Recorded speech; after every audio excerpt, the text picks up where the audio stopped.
안녕하세요. 탐정방송 임병수 대표입니다. 즐거운 일요일 저녁인데요. 이 사건을 준비하면서 기분이 무척 안 좋아졌습니다. 1998년 6월 14일 프랑스 월드컵을 하던 때였네요. 제가 군 제대하고 그 다음 해인 걸로 기억을 해요. 강남 신사동이 강남의 한복판이지요. 굉장히 번화가 이고 중심지입니다. 서울에. 강남 신사동의 사바이 단란주점 살인사건을 분석을 해보겠습니다. 일단 사바이라는 말이 어떤 뜻인지 한번 찾아봤어요. 궁금해서. 자, 좋다, 평안하다, 편하다 이런 뜻을 가진 태국어이더라고요. 자, 이름을 참 잘 줬는데 이렇게 안 좋은 사건이 벌어져서 참 유감입니다, 일단. 자, 1998년. 자, 1998년이니까 일단 범인이 설사 잡혀도 태완이법의 적용을 안 받아요. 2000년 이후로 살인사건만 적용을 받기 때문에 참 안타까운데 일단 범인을 찾지 못한 상태가 20년 이상 지속되고 설사 자수를 하든 찾든 간에 어쨌든 처벌을 못 받는다라는 게 안타깝네요. 1998년 6월 14일입니다. 서울 강남 신사동의 사바이 단란주점에서 20대 남성 3명으로 추정되는 범인들에 의해 이 단란주점 업주와 그 여자 업주의 지인인 택시기사 그리고 손님 이렇게 3명을 살해하고 1명을 중상을 입힌 사건입니다.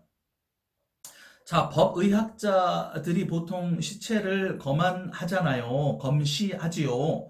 자, 그런데 이 숱한 시체를 봐왔을 법의학자들조차도 이 지금까지 봐왔던 범행 중에 가장 잔인한 사건이다라고 혀를 내둘렀을 정도로 끔찍한 사건입니다. 그래서 제가 이 자료를 좀 1시간 이상 좀 훑어보면서 머리가 지끈지끈하네요. 논리적으로도 분석을 하고 또 그냥 처음 받는 느낌대로 또 이렇게 좀 분석도 하고 또 이렇게 영상을 촬영을 하면서 생각나는 부분들을 또 여러분들께 말씀을 드립니다. 제가 자, 현장에서 수많은 지문과 족적 혈흔들이 나타났고 목격자들까지도 있었던 사건이고 경찰은 그 당시에 자신을 했다라고 합니다. 근데 이제 가게니까 지문이나 족적이나 뭐 이런 것들이 여러 사람께 많이 들어갔을 가능성은 좀 추측이 되네요, 미리. 자, 2013년 6월 14일부로 사건 발생 15년이 지난 상태에서 공소시효가 만료가 됩니다.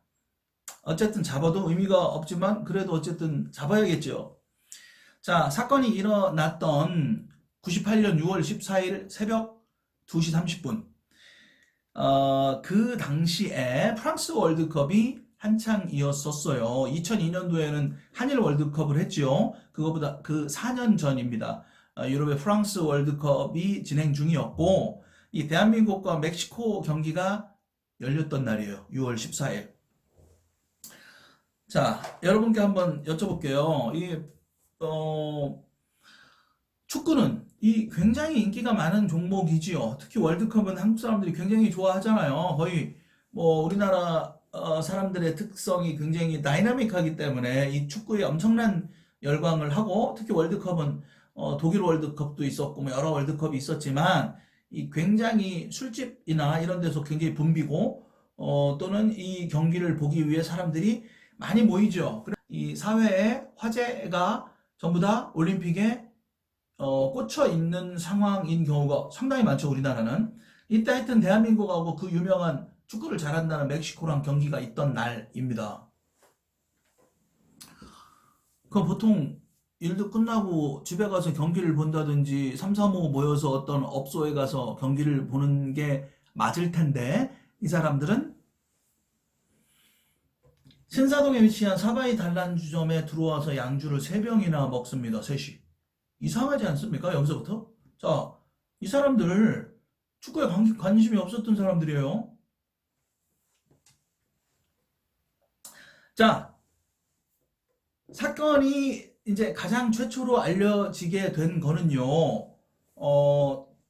택시기사 한 씨에 의해서인데, 이 당시에 이제 월드컵 때문에 손님이 별로 없으니까 그냥 한산하게 돌아다니고 있었다라는 거예요. 그래서 이 근처에 이제 차를 대고 있는데, 하반신을 다 입지 않은, 하반신을 벗겨진 상태에서 그 건물 앞에 주차장에 신음하고 있는 최 씨를 발견합니다. 그런데 목과 배에 칼을 찔린 상태에서 굉장히 많은 피를 흘린 상태로 누워 있는 걸 한 씨가 알게 되고 경찰에 신고를 하면서 알려집니다. 자, 이제 현장에 경찰이 출동을 해서 보니까 이 하체에 아무것도 안 입은 최 씨라는 여자가 피를 굉장히 많이 흘리고 있는 상태인데, 그 피가 묻어 있는 흔적을 따라서 쭉 들어갔더니 지하에 위치한 사바이 단란주점에서 피가 시작됐다라는 걸 알게 되고 현장으로 들어갑니다. 현장으로 들어갔더니 여주인인 이 씨, 그 단란주점 업주 이 씨, 여주인 이 씨, 그 다음 여주인과 지인인 택시기사 고 씨, 그 다음 또 다른 지인인 김 씨, 이렇게 세 명이 아주 처참한 주검으로 발견이 되는데요. 보통의 어떤 살인사건과 좀 다른 것들이 있다라면 일단은 너무 잔인합니다. 너무 잔인하고 이상한 행적들이 나오는데 잘 한번 보자고요. 이 상황이 어땠는지. 자, 여주인 이 씨는요, 허벅지와 등에 칼이 꽂혀지고 매우 깊숙하게 찔려 있었다라고 합니다. 자, 칼을 많이 써본 사람이죠. 딱 들어도, 그죠? 매우 깊숙하게 찔려 있다. 어떤 치정에 의해서 복수를 위해서 칼을 심하게 모든 힘을 줘서 찔렀을 가능성 한 가지. 두 번째는 칼을 아주 많이 다뤄본 사람, 경험이 많은 사람으로 보이지요. 근데 후자일 가능성이 높아 보입니다. 느낌이. 그 다음 또 하나는요, 이 여주인 이 씨가 입 가장자리, 그러니까 입이 이렇게 딱 있잖아요. 입 옆으로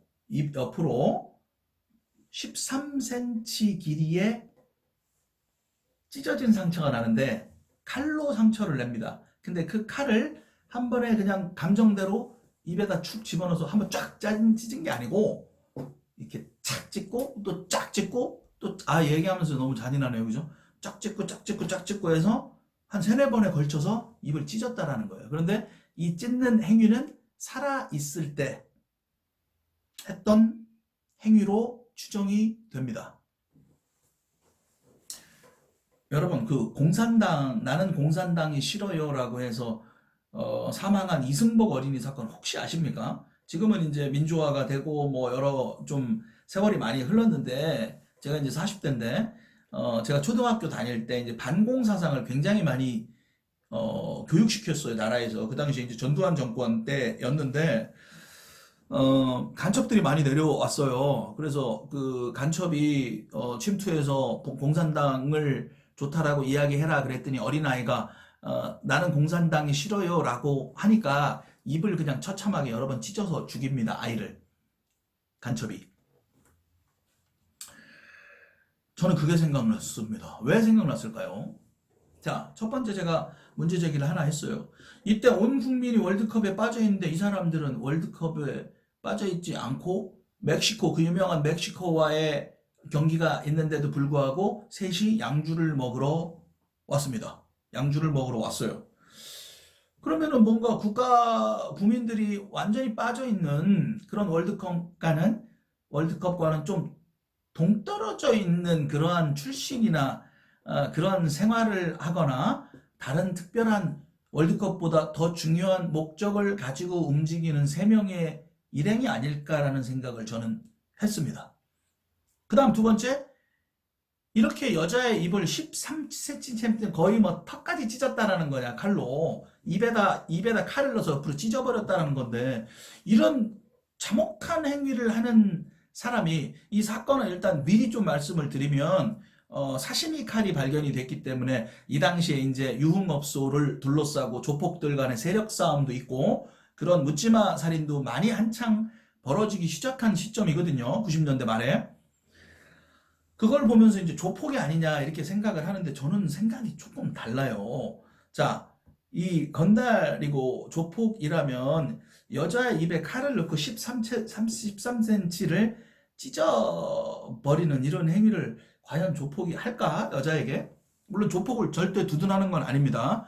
그렇기 때문에 이게 일단은 치정처럼 보이기도 하지만 어떤 그 조폭에 의한 잔인한 살인이 아니냐 뭐 이런 생각들도 나오고 뭐 이거 사이코패스 아니냐 여러 생각들이 나오는데 일단 제가 말씀드리는 포인트를 한번 조합을 한번 해보시자는 거죠.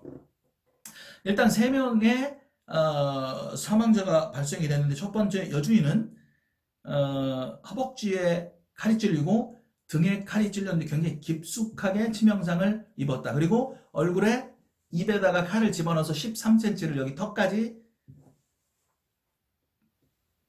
찢었다.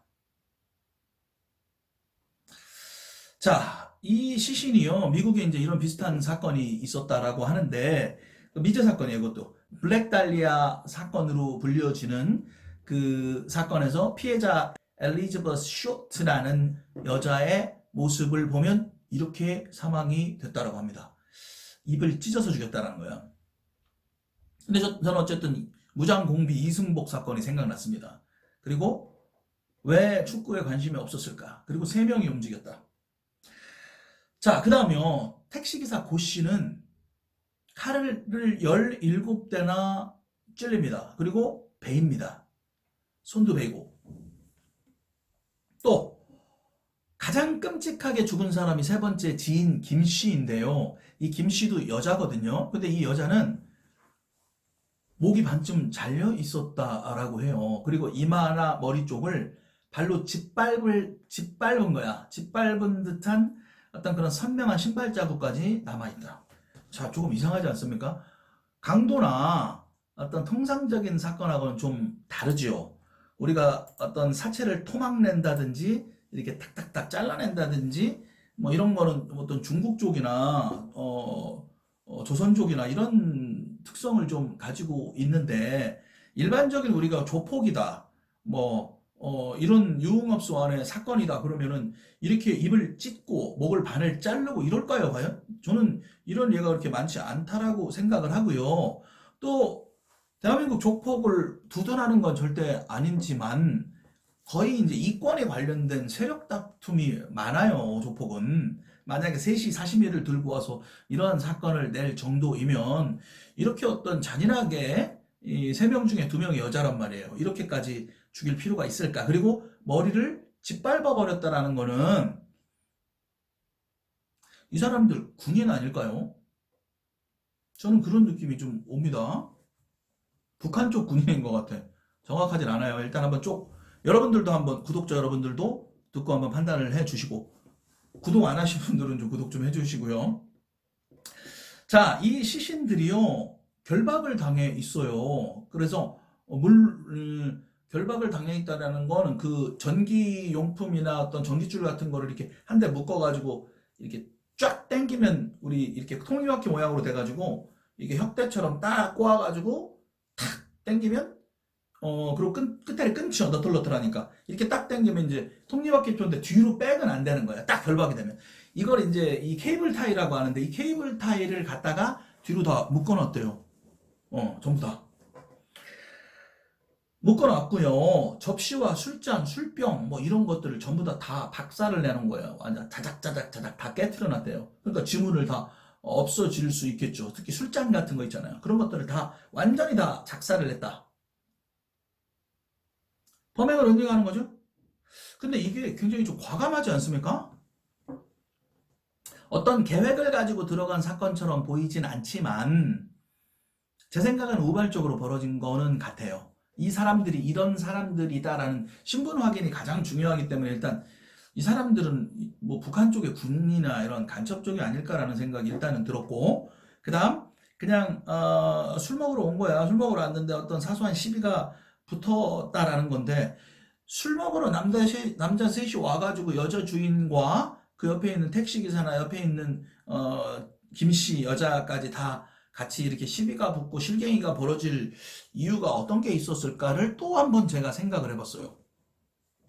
이 사람들 한국 문화를 잘 모르는 사람일 수도 있다라는 생각이 들어요.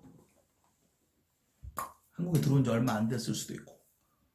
이제 뭐 프로파일링 한 자료를 보면 출소한 지 얼마 안 된 잠과자가 꼭 한 명 들어있을 것이다. 이렇게 생각이 드는 가능성도 있지만 입을 찢어버리고 목을 반을 잘라버리고 신발로 발을 짓밟아버리고 17번을 찔러버리고 등에서 칼을 꽂는데 굉장히 깊이 꽂아버리고 이거는 전문적인 어떤 칼을 쓴 사람이 아닐까라는 생각이 들어요. 물론 이럴 수는 있어요. 특공부대나 뭐 어떤 이런 특수부대에서 칼을 많이 다뤄본 사람이 감옥을 갔다 와서 전과자가 돼서 이런 사람이 됐을 수 있죠. 바꿔 얘기하면 전과자인데 그런 특수부대 출신이 이런 범행을 했을 가능성도 물론 있지만 저는 이 월드컵 이 시즌에 이런 사건을 벌이고 또 굳이 실갱이를 벌일 만한 일이 있었을까라는 거죠. 예를 들면 그 문화를 모르면 실갱이가 벌어지지 않을까 하는 생각도 듭니다. 물정이 없으면. 그리고 이 술잔이나 이런 것들을 다 아작아작 작사를 내놨다는 게 굉장히 어떤 대범하고 조직적이고 어떤 팀 플레이 비슷한 증거인멸을 했거든요. 어쨌든 다 작사를 냈어요. 또 한 가지는요. 물을 다 뿌려놨습니다. 수도꼭지를 딱 열어놓고 밑에다 물을 쫙 뿌려놔서 물이 완전히 바닥에다 흥건하게 만들어 놨다. 이거 좀 이상하지 않습니까?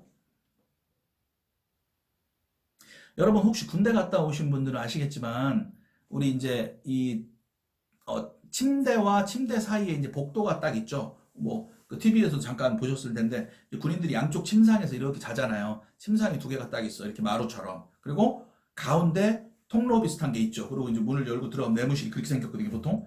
근데 미싱하우스라고 혹시 들어보셨습니까? 저는 이제 최전방에서 육군으로 제대를 했는데 미싱하우스라는 게 있어요. 바닥에다가 주전자에 물을 쫙 뿌려. 물을 쫙 뿌린 다음에 이 걸레 있잖아요. 수건을 쫙 패가지고 바닥부터 쫙 닦아서 내려오는데 이걸 미싱하우스라고 부르거든요. 그래서 물 청소를 하는 거야. 쉽게 얘기하면 물 청소를 하는데 물걸레로 닦는 게 아니고 물로 쫙 뿌린 주전자로 쫙 뿌린 다음 바닥에다 물을 뿌린다고. 그러고 나서 수건을 갖다 대고서 쫙쫙쫙쫙 해서 닦아서 끝에까지 쫙 닦아와. 물 청소를 하면 쫙 깨끗하게. 수건을 가지고 물을 뿌려서 청소를 하거든. 약간 군인 같다라는 생각이 왜 저는 들지요. 추리라는 게 머리로도 하지만 촉이라는 것도 있잖아요. 그죠? 자, 물을 다 바닥에 뿌려놨어. 증거인멸하려고. 그리고 술잔 같은 거 다다다다다 부셔놨고. 그 다음, 피해 여성들의 머리카락을 이렇게 잘라. 막, 머리카락이, 죽은 여성들의 머리카락이 여기저기 좀 나뒹굴어져 있어요. 이건 어떤, 머리카락을 칼로 자른다라는 건 미스테리죠? 사람을 좀 많이 죽여본 그런 사람들이 아닐까. 굉장히 잔인한데, 이 잔인함의 강도 자체가 일반인이라기보다는 어떤 공격을 하는 방어보다는 공격을 하는 침투에 들어가는 그런 전 군인으로 보여요. 군인으로 보이고 현직 군인일 수도 있고 이 사람들이 이제 북에서 내려온 군인일 수도 있고 무장 공비일 수도 있고 저는 그런 생각이 자꾸 드네요. 빨리 달아나야 하는 상황인데 머리카락을 뭉텅이로 자꾸 자르는 행위 이 시간이 많이 걸리는 행위인데 시간이 많이 안 걸리게 그런 행위들을 한 것 같아요. 예를 들면 이런 거죠. 우리가 전쟁을 한다는 건 사람을 죽이는 일을 반복해서 훈련하는 거거든요. 저도 이제 최전방에서 뭐 대검 꽂고 뭐 특공무술도 하고 그랬는데 사람을 죽인다는 건 쉬운 일은 아니죠, 여러분. 그러니까 보통 이런 사회에서 볼 때는 치정에 의한 아니면 사이코패스들에 의한 복수에 의한 이런 것들로 살인이 이루어지잖아요. 또는 우발적으로 이루어지잖아요, 보통. 물론 계획범죄도 있지만. 근데 군에서 사람을 죽이는 거는 약간 차원이 좀 달라요. 사람을 총으로 쏴서 죽이고 대검으로 죽이고 뭐 이런다라는 거. 그리고 나서 이제 불을 지르고 뭐 증거를 그냥 다 끝내버리고 현장을 다른 데로 이동하고 그러지 않습니까? 전쟁에서 보면.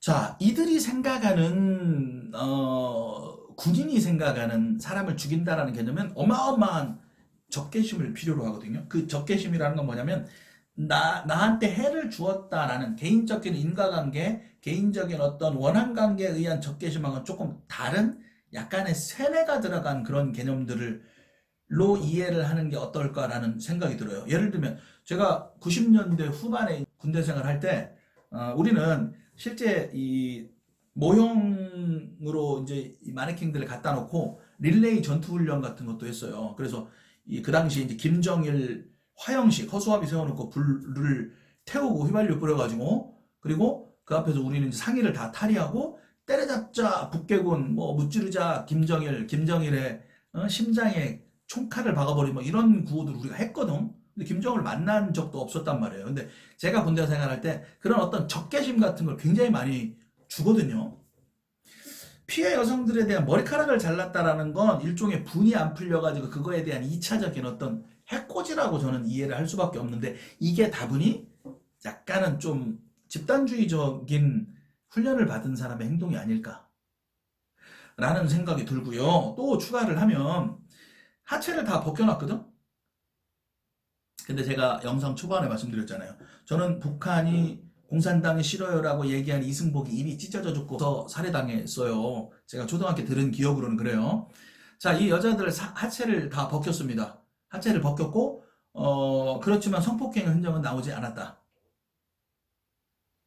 죽이기 바빴으니까 뭐 이렇게까지 난도질하면서 죽이는데 성폭행까지는 안 했을 것으로 생각을 하고 엉덩이에다가요 이 칼로 이렇게 툭툭 내려서 찔렀다라는 치명상들이 좀 나오거든요. 그러니까 치명상은 아니고 하체를 벗기고서 엎드려 있는 시체에다가 엉덩이에다가 칼을 툭툭툭툭 내리찐 그러한 부상도 나오는데 이것도 우리가 보면 미스테리잖아요. 미스테리인데 아까 지금 말씀드린 것처럼 어떤 고도의 적개심으로 훈련받은 사람이 자기가 어떤 적을 무찌른 다음에 머리카락을 자르는 행위를 한다든지 엉덩이에 어떤 모욕하는 행위를 탁탁탁 한다든지 그런 어떤 상징적인 행위를 한 게 아닐까.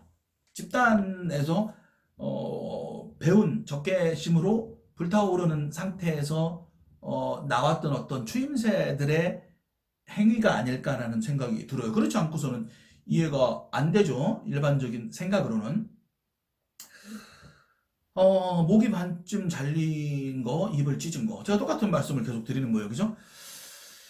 자, 2명을 헝거블롱 상태로 만든 후에, 자, 이씨 여주인, 그 다음 택시기사 고씨 2명은 그대로 엎드려진 상태로 이제 사망에 이르게 되는데, 이 마지막 김씨라는 여자, 이 여자는 발바닥에 피가 좀 묻어 있어요. 피가 묻어 있다라는 건, 그걸 좀 걸어 다녔다라는 흔적이 나오는 거 아니에요? 그죠? 그러니까 맨 마지막에 죽은 걸로 판단이 된다. 여기저기 끌고 다니면서 마지막에 죽인 걸로 판단이 된다. 그러니까 이 사람은 더 엄청난 공포에 시달렸을 거로 생각이 들어요. 자, 단란주점 카운터에 있는 수화기는 내려져 있었다. 자, 수화기를 내려놓든가 전화선을 코드를 뽑든가 범인들이 보통 하는 행동이긴 하죠.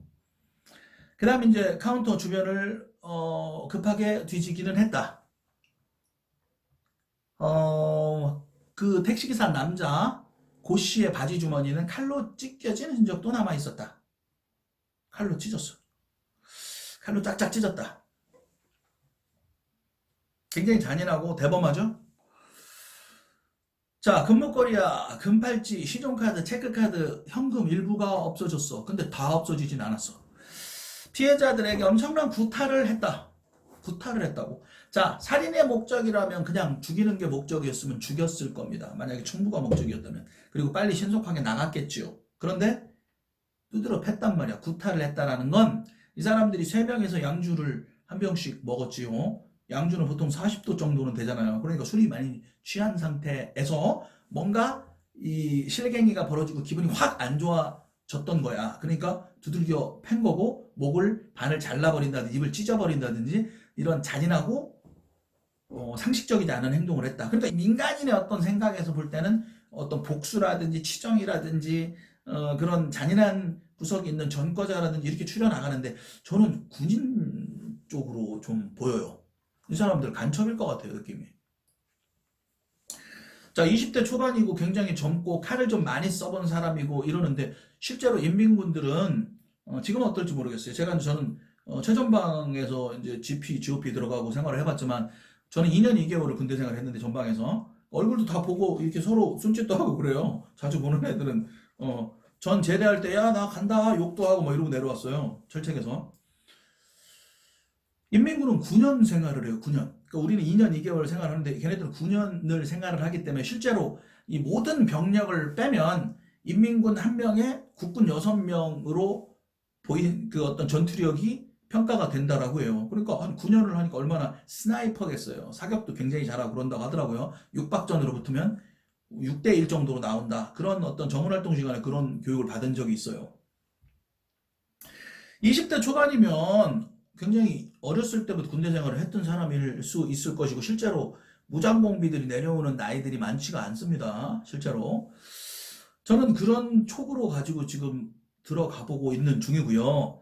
자, 사건 발생 직후 범인들은 뭐 혈흔, 체액, 뭐 족적, 뭐 이런 것들을 감추기 위해 수도꼭지 틀어놓고 그냥 물로 다 흥건하게 적셔놨는데 나는 왜 군대에서 미싱하우스 했던 게 생각나냐는 거지. 감식 요원들의 작업 진행을 방해하기 위해 유리컵, 접시 뭐 이런 것들을 다 잘게 다 부수고 바닥에 뿌리고 신문지로 자신들의 손길이 닿은 집기 뭐 이런 것들도 또 닦아내고 유유히 사라졌다라는 거야. 증거인멸에 행동을 했다. 근데 굉장히 대범하다. 자, 감식반원들이요. 담배꽁초 24개. 그 다음 운동화 족적 3개. 그 다음 뭐 여러 어떤 유류 지문들, 그러니까 완전한 지문이 아닌 일부만 좀 남아있는 지문들, 뭐 이런 것들도 채취를 했다라고 하는데 인정받게 된 거는 이제 운동화 족적 3개뿐이었다라고 합니다. 결과적으로. 자, 근데 이제 마지막에 그 택시기사 한 씨가 이 길거리에서 누워있는 최 씨를 발견한 거잖아요. 이 최 씨는 죽지 않았죠. 그 유일한 생존자인 거예요. 그래서 최 씨의 증언을 찾아갑니다. 경찰들이. 6만 6천 원을 강취해 갔고, 그 다음 이제 나머지 피살자들로부터 이제 얼마의 현금을 강취해 갔는지는 알 수가 없다.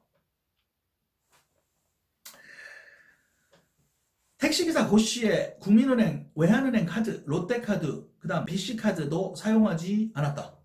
피해 여성들에게 강취한 18K 금목걸이 2개와 금팔찌 1개도 현찰화하는 과정에서 근거를 남기지 않았다. 근거를 남기지 않았다. 그럼 이게 뭐 나온지 안 나온지 모르는 거잖아. 작물로 팔아 넘겼는데 뭐 비공식 루트로 팔아 넘겼는데 이때는 그때보다 조금 이 관리가 좀 소홀했을 수 있으니까. 자, 이 사람들이 이제 노래를 했던 거를 찾아보니까 뭐 흔적, 그 박강성의 장난감 병정, 뭐 녹색지대 준비 없는 이별, 뭐 박상민의 하나의 사랑, 이게 이제 저도 생생히 생각이 나는데 제가 이때 20대였으니까 20대 초반 히트가요들이란 말이에요. 남자들이 좀 좋아하는 발라드 노래들이거든요.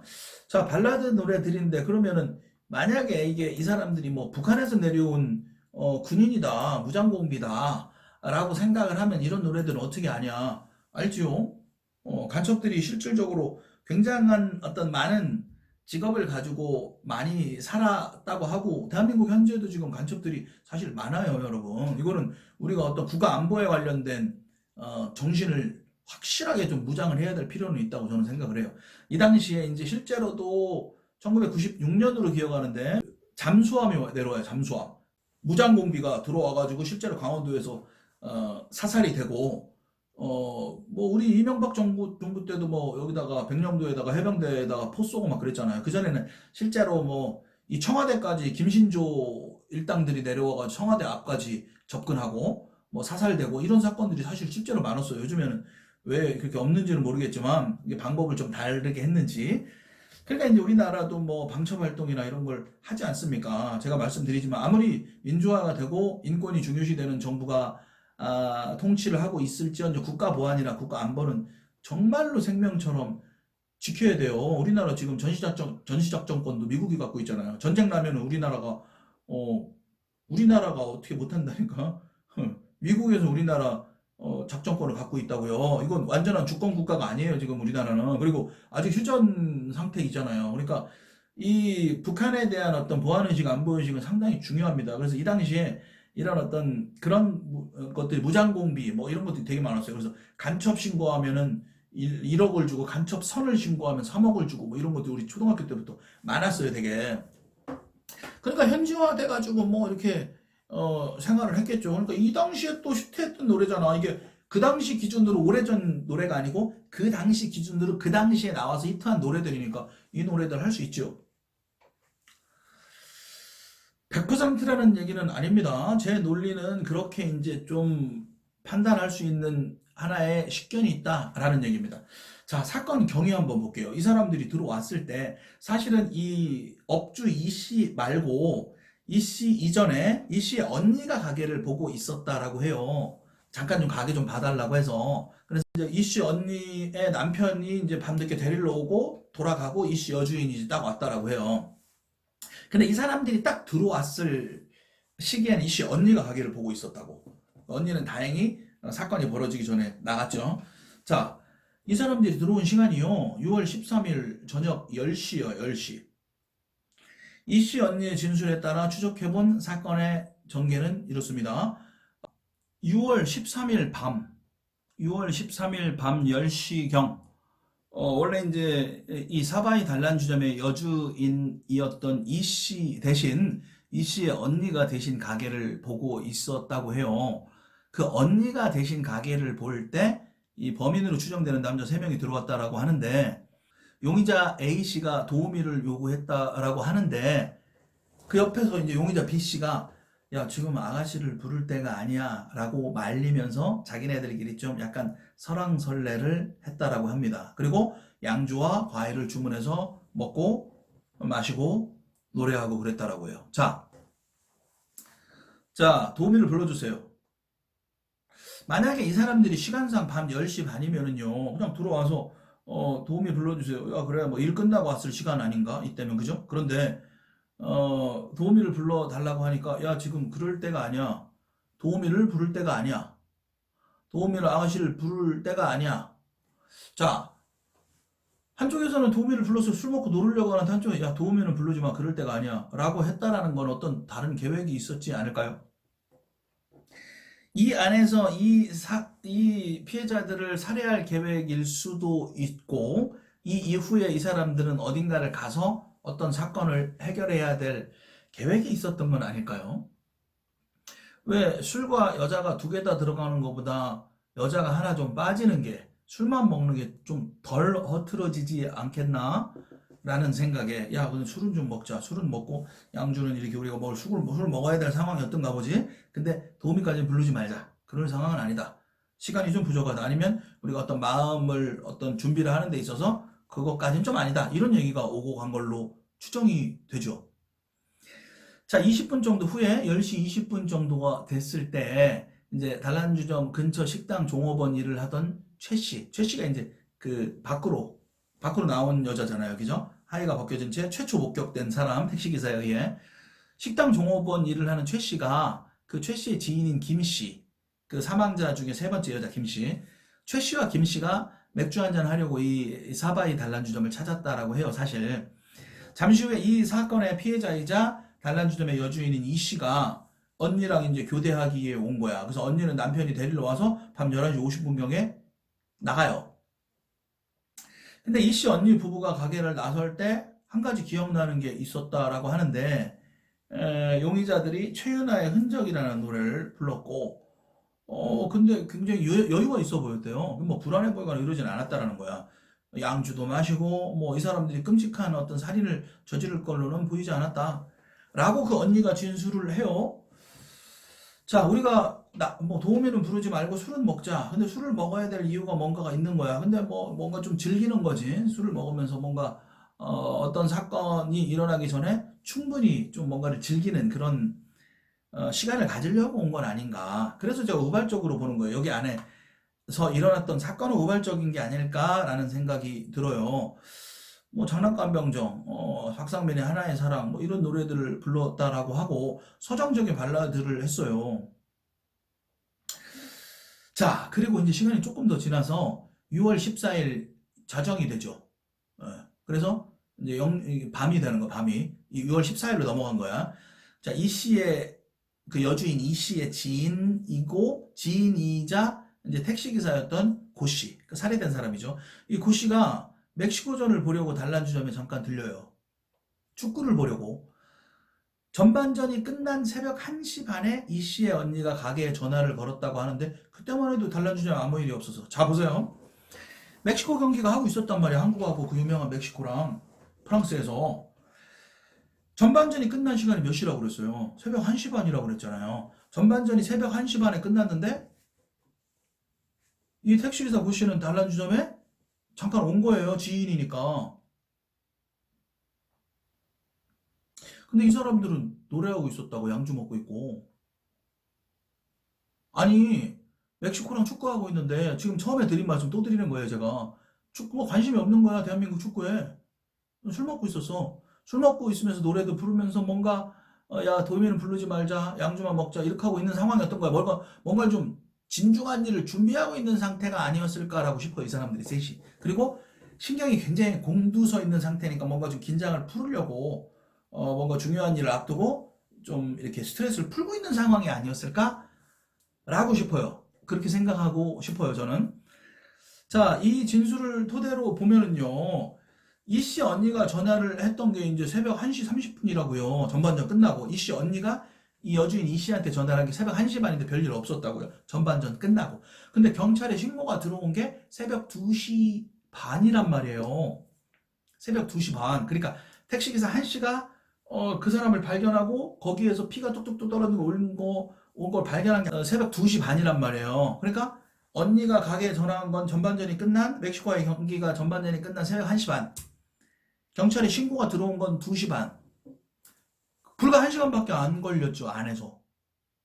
그 안에, 이내에 걸린 거예요. 한 3, 40분 안에 모든 게 다 끝났다라는 생각이 듭니다. 그러면 이 시간은 정확하게 멕시코전 후반전이 진행 중이었을 때였겠죠. 맞습니까? 자,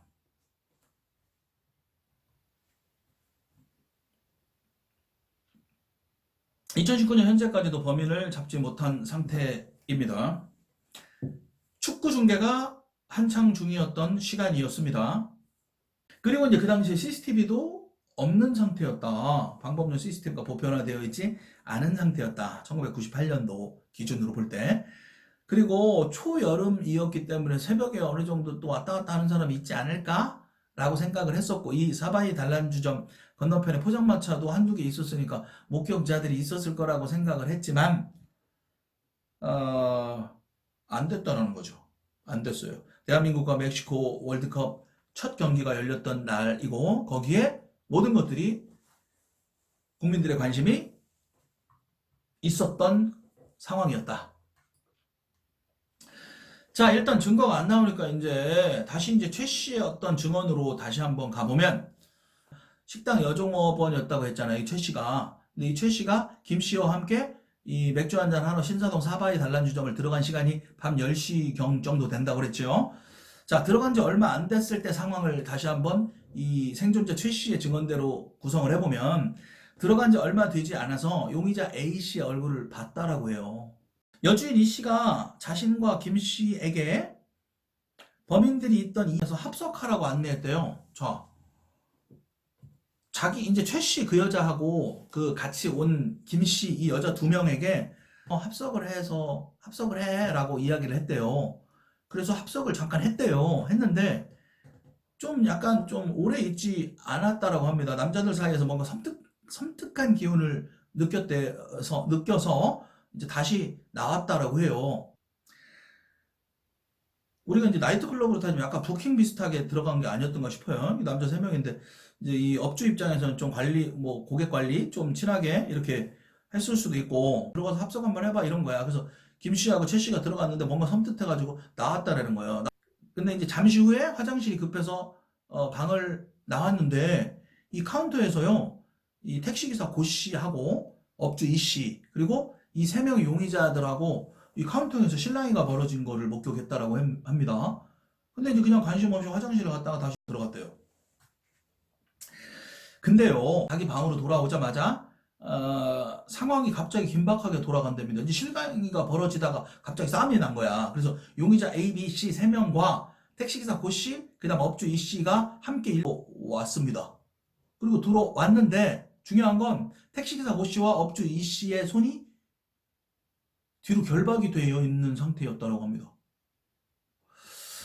자, 실갱이가 벌어지는 와중에 갑자기 둘을 끈으로 뒤로 케이블 타이로 묶어버리고 팼다라는 거예요. 용의자 3명이 고씨와 이씨를 발로 차고 한 방에 쳐 넣었다고 합니다. 여기서 잠깐 보세요. 제가 시종일관 이 북한의 간첩 아니냐, 군인 아니냐 이런 얘기를 자꾸 하는 게요.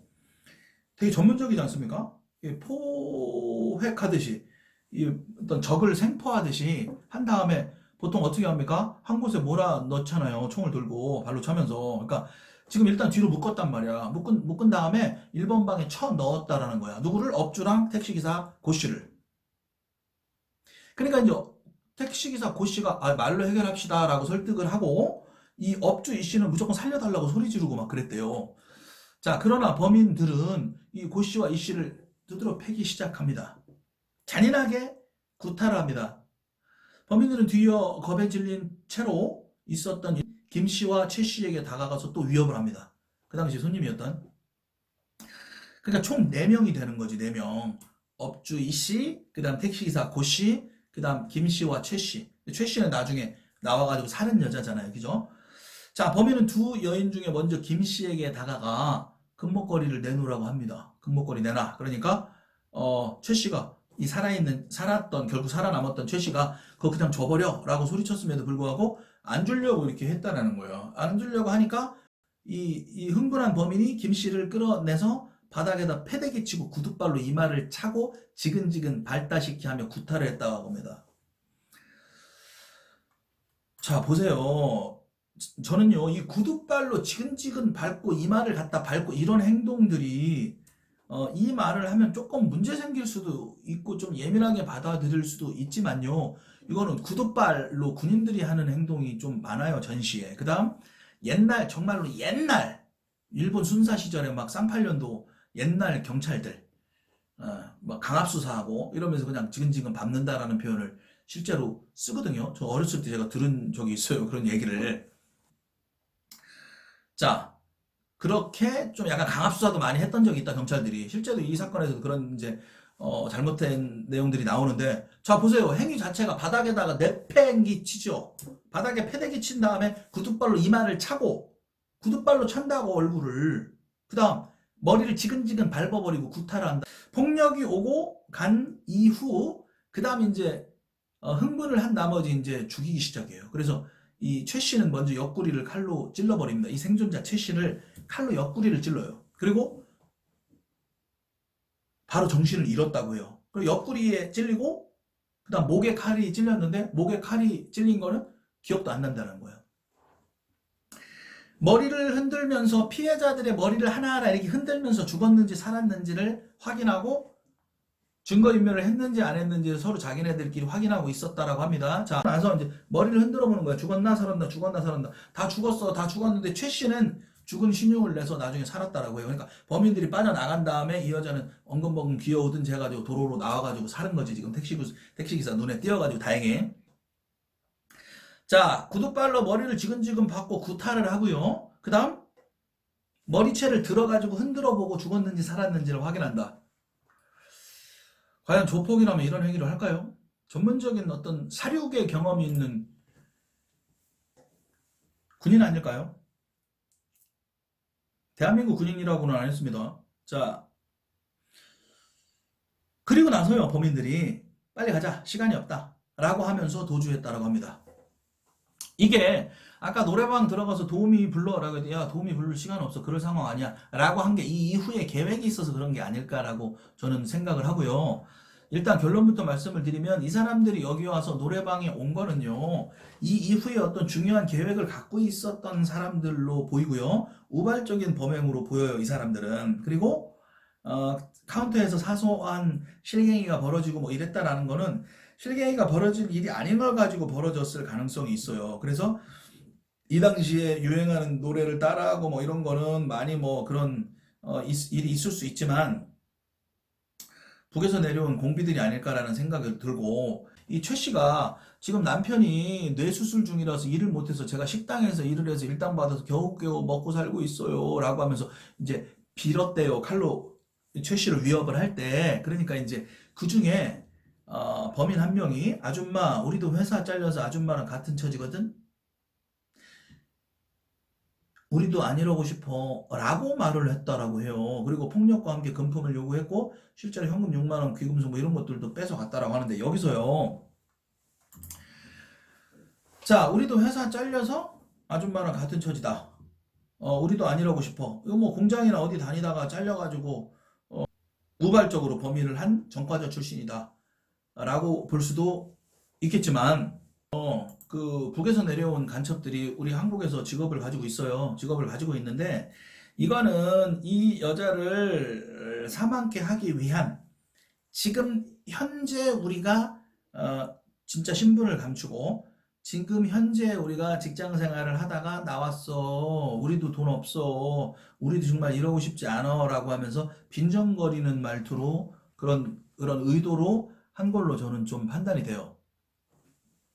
이 사람들은 그냥 다른 중요한 일이 뒤에 있는데 흥분을 해서 시비가 붙어서 강도도 병행을 하면서 살인을 했다. 그리고 굉장히 잔인하게 죽였다라는 게 굉장한 키포인트다. 이 사건의 키포인트는 그래요. 그리고 이 상황에서 이 최 씨가 봤던 내용은 범인들이 단순한 강도로는 보이지 않았다라고 또 합니다. 그리고 범인 일당 중에 한 명 중 그 세 명 중에 유독 A라는 범인이 조폭 같다는 느낌을 받았다라고 하고 칼의 길이가 식칼치고는 굉장히 길이가 길고 얇았다라고 하면 이게 이제 우리가 사시미로 부르는 회 뜰 때 쓰는 회칼인데 이거는 실제로 조폭들이 살인 무기로 쓰는 그런 것들로 보일 수가 있죠. 그런데 이제 단란주점 이 건을 노린 어떤 조폭들의 어떤 범행이 아니었나 이런 생각도 물론 들릴 수는 있지만 자, 단란주점에 딸린 건물의 건물주를 만나서 이 사실에 대해 물어보니까 그리고 여기도 뭐 세 명이 지분을 투자해가지고 운영을 했다라고 하는데 이 사바이 음식점 말고 사바이 음식점은 세 명이서 돈을 합자해 투자해서 운영한 고급 음식점이 맞고 유명 정치인이나 연예인이 온 거는 맞지만 이 조폭이 노릴 만한 뭐 이권 따위나 이런 거는 없었다라고 생각을 해요. 이 중요한 건 이 사바이 음식점은 1998년 무렵에 매출이 굉장히 떨어진 상태였고 또 이씨 자매에게 따로 단란주점만 또 임대를 해줬는데 이 조폭이 뭐 여기 와가지고 매출도 없는데 이권이 개입돼가지고 할 가능성은 많지 않을 것으로 보인다. 그리고 이 사람들한테 어떤 치정이 있어가지고 온 것도 아닌 것 같다. 전 남편이 왔든 뭐 이 고씨 택시기사 고씨에게 보복하려고 와서 꼭 그런 건 아닌 것 같다. 저는 이렇게 생각이 들고요. 어쨌든 간에 이 사람들이 이제 지나가는 길에 뭔가 우발적으로 일어난 범행이라고 생각을 하고 이 사람들을 굳이 어떤 사람인지를 분석을 해보면 제가 볼 때는 방어보다 공격을 하는 그러한 특수한 군의 훈련을 받은 사람이 물론 전과가 돼 있을 수도 전과자일 수도 있지만 그 사람들이 와가지고 생활을 했던 게 아닐까.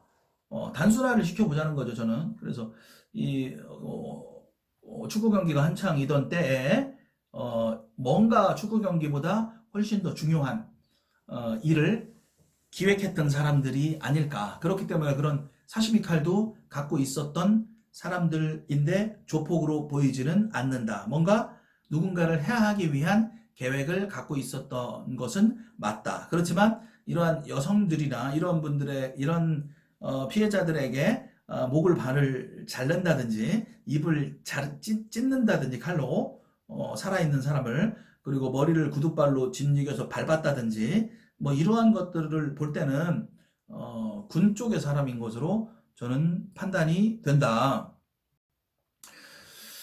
자, 경찰이 이제 용의자를 찾기 위해 이제 몽타주도 만들었는데 그 몽타주를 보고 여러 군데서 이제 제보가 들어와서 한 명을 검거를 했는데 강압수사를 했다라고 해요. 그래서 닥치고 그냥 물어 뭐 이렇게 강압수사를 해서 이걸 못 이겨가지고 내가 죽였다라고 허위자백까지 받는 그런 실수도 경찰이 이 과정에서 합니다. 그런데 이 축구 경기를 했다라는 그런 정확한 내용을 그 당시에 허위 자백을 한 사람이 나중에 이야기를 하는 것을 보고 이 사람은 정말 범인이 아니구나라고 생각을 하고 풀어줬다.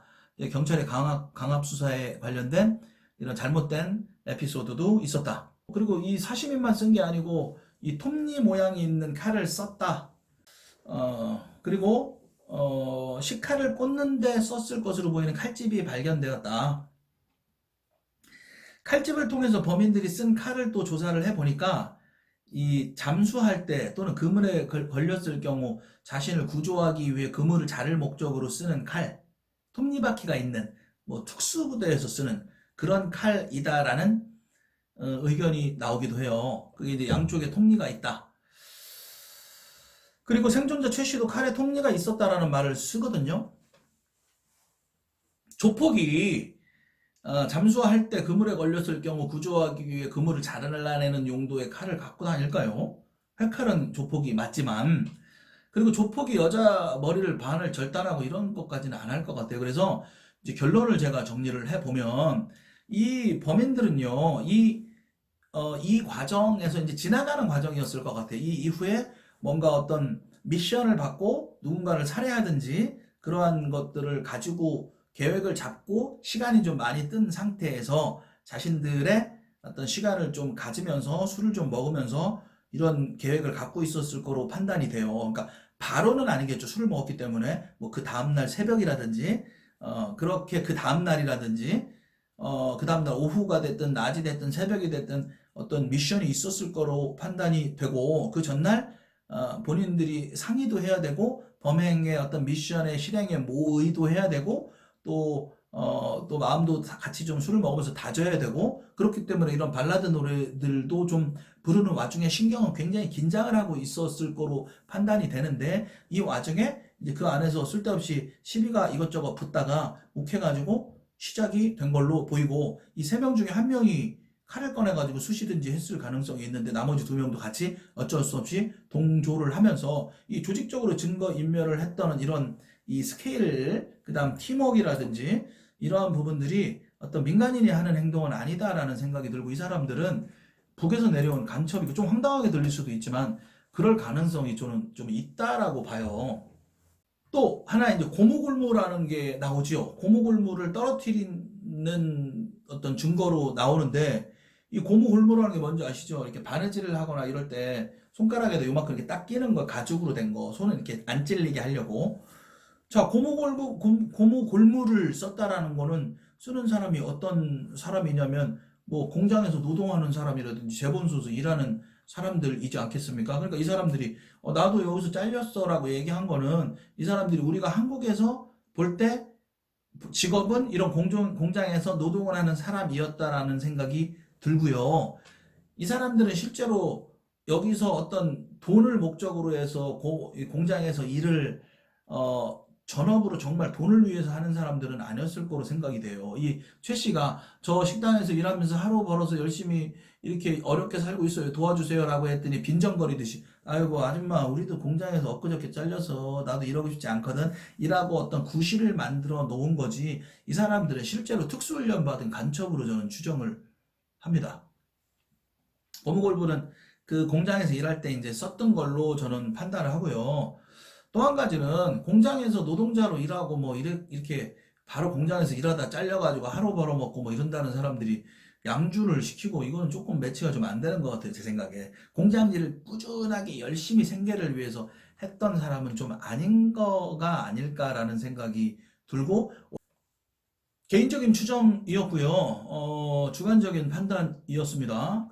통상적으로 우리가 추론할 수 있는 거는 북쪽에 관련된 걸 일단 뺀 상태에서 제가 거론한 그런 걸 빼고 생각을 해본다면 이 사람들은 공장에서 일했던 사람들이야. 근데 잘렸어. 그리고 우발적으로 범행을 했어. 근데 상당히 좀 잔인하게 하기는 했어. 근데 약간의 묻지마 범죄가 들어가 있는 것 같다라는 가능성이 가장 좀 지배적이긴 합니다. 지배적이긴 하고 일단 뭐 치정에 의한 조폭에 의한 이런 거는 좀 가능성이 떨어진다라고 봐요. 그런데 중요한 거는 이 사람들이 했던 피해자에게 했던 범행 수법이나 그다음 증거 인멸을 했던 방식이라든지 이런 것들을 종합적으로 볼 때 이 특수 부대를 나온 전과자로 볼 가능성도 물론 있지만 실제로 북에서 내려온 간첩일 가능성도 공비일 가능성도 배제할 수는 없다. 그쪽에 오히려 저는 50% 이상을 좀 두고 싶어요. 그리고 영상을 마치겠습니다. 감사합니다. 탐정방송 임병수 대표였습니다.